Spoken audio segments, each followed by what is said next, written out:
Comment être épanoui? Tu te poses cette question, tu te demandes, tu te dis tout le temps, j'ai envie de me sentir épanouie dans ma vie, j'aspire à l'épanouissement, à mon épanouissement personnel, je veux être épanouie, je veux être épanouie. Cette vidéo est pour toi. Juste avant, je t'invite à t'abonner en cliquant, si tu regardes le live, le replay sur YouTube, clique sur le bouton rouge juste en dessous et clique également sur la cloche pour activer les notifications parce que tous les jours, qu'il fasse froid comme ce soir ou très chaud, caliente, je suis en live, je suis en direct pour pouvoir te créer du contenu, t'aider à t'élever et pouvoir t'aider à atteindre tes objectifs. Alors on démarre ce soir cette vidéo avec ce sujet, comment être épanoui. Donc je te pose cette question parce que cette semaine, en ce moment je fais une formation pour pouvoir restructurer mon entreprise au point de vue administratif et bon bref, comment dire, je redessine totalement mes business et donc pour ça en fait je me forme en ce moment. Et une des questions qu'on a eues cette semaine, c'était vraiment une question en fait sur nos enjeux. Pourquoi on fait ça? Et en fait, une des choses qui est ressortie pour moi, c'est que je suis devenue entrepreneur pour une des raisons pour lesquelles je suis devenue entrepreneur, c'est parce que je veux être épanouie. C'est hyper important, c'est essentiel pour moi de me sentir épanouie au quotidien. Et donc aujourd'hui, j'en discutais avec une de mes amies qui me disait, mais ok, c'est quoi? Ça passe par quoi en fait ton épanouissement? Qu'est-ce qui est nécessaire pour ton épanouissement? Et donc du coup, en fait, j'ai adoré sa question en fait parce que dans ma tête, c'est bah oui, j'ai envie d'être épanouie quoi. Mais quand elle m'a posé la question, ça m'a vraiment demandé bah ok de me poser un instant et de lister en fait tout ce qui contribue à mon épanouissement.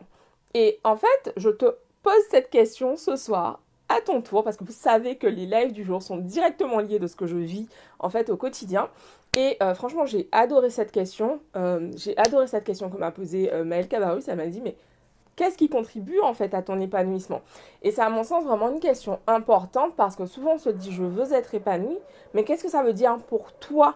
Parce que être épanoui pour moi, toi tu peux te dire mais je n'ai rien à faire moi de ce que Clélia, ce dont elle me parle, l'épanouissement selon Clélia Isaac, moi ça m'intéresse pas du tout et c'est 100% ok, tout simplement parce que nous sommes différentes. Nous sommes différentes et du coup c'est pour ça que c'est hyper important dans cette idée de, ok, j'ai envie d'être épanoui, oui, mais qu'est-ce que ça veut dire pour toi? Par quoi ça passe? Est-ce que être épanoui pour toi, ça veut dire avoir créé ton entreprise? Ou est-ce qu'au contraire, ça veut dire avoir un boulot dans lequel tu te sens pleinement épanoui?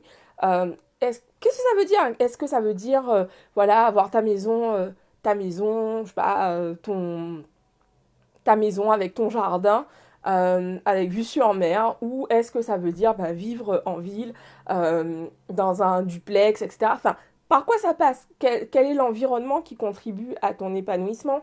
Dans quel style de... donc quand je parle d'environnement, je veux dire de où est-ce que tu habites, qu'est-ce qui contribue à cet épanouissement, et puis également quel type d'entourage tu as autour de toi. Qu'est-ce que tu fais au quotidien comme action, comme activité pour te sentir épanoui. Bref, tout ça, ce sont des questions qui sont hyper importantes parce que souvent, on ne prend pas le temps de se les poser. Qu'est-ce qui fait que je vais me sentir épanouie? Qu'est-ce qui fait qu'aujourd'hui, je me sens épanouie? Donc, j'ai fait la liste. Je te laisse creuser. Je t'ai donné quelques pistes et je t'invite vraiment à faire cet exercice. Tu peux mettre pause là et puis lister, prendre une feuille, prendre ton téléphone et écrire, ok, qu'est-ce qui contribue à mon épanouissement au quotidien? Quelles sont les choses dont j'ai besoin? Donc quand je dis les choses dont j'ai besoin, ce ne sont pas forcément des choses à acheter, hein, qu'on s'entende bien. Ça veut dire, voilà, est-ce que pour me sentir épanouie, par exemple, pour me sentir épanouie au quotidien, moi j'ai besoin d'apprendre et de mettre en pratique. Une des choses aussi qui contribue à mon épanouissement, c'est de chercher. J'adore chercher. Chercher des solutions. Par exemple, une de mes clientes vient vers moi et me dit, ok, je rencontre telle et telle difficulté. En fait, ça va vraiment me faire kiffer de chercher des solutions pour lui proposer des solutions. Un de mes amis va venir me voir, ouais, tiens, Clélia, j'ai tel truc. Et en fait, je vais direct me mettre en mode recherche de solutions. Ok, qu'est-ce que je peux te proposer pour t'aider, etc. Ça fait partie, ça contribue pleinement à mon épanouissement. Et tu vois, en fait, ça, ce sont pas forcément des choses qui parlent à tout le monde. Il se peut que ça te parle, mais il se peut que tu te dises, wow, bon, I don't care. Et c'est ok. Donc, c'est ce que j'avais envie de te partager ce soir. J'avais vraiment envie de te poser cette question. comment être épanoui. Comment on est épanoui en fait? Ben, on est épanoui quand on sait d'une part exactement ce qui contribue à notre épanouissement et quand on s'assure en fait de créer, d'avoir tout cela au quotidien dans notre vie et d'en faire une priorité. C'est comme ça en fait qu'on est épanoui. C'est très simple, mais en même temps ça demande un réel engagement au quotidien euh, pour pouvoir implémenter, déjà se poser pour se demander, ok, qu'est-ce qui m'épanouit? Et puis ensuite s'assurer de créer en fait des moments, de créer des occasions pour pouvoir au quotidien implémenter tout ce qui contribue à notre épanouissement et s'assurer que sur la durée, les éléments qui contribuent à notre épanouissement sont bien présents dans notre vie. Donc c'est ce que j'avais envie de te partager ce soir. Je vous remercie. Merci à tous ceux d'entre vous qui ont suivi le live. Je vous dis rendez-vous donc demain pour une nouvelle vidéo. Vous avez des questions, vous avez envie que je réponde à une question lors d'un prochain live, posez-moi vos questions en commentaire et puis dites-moi une des choses qui contribue, partagez-moi en commentaire une des choses qui contribue à votre épanouissement personnel. Je suis curieuse de savoir. Ouais, curieuse de savoir, je vous ai partagé quelque chose, donc ouais, donnez-moi un peu de feedback également. Et pensez à liker, à partager autour de vous. Merci, merci, merci, merci à tous ceux d'entre vous qui le font déjà. Et merci à toi pour les partages et les likes que tu vas mettre ce soir. À demain, ciao!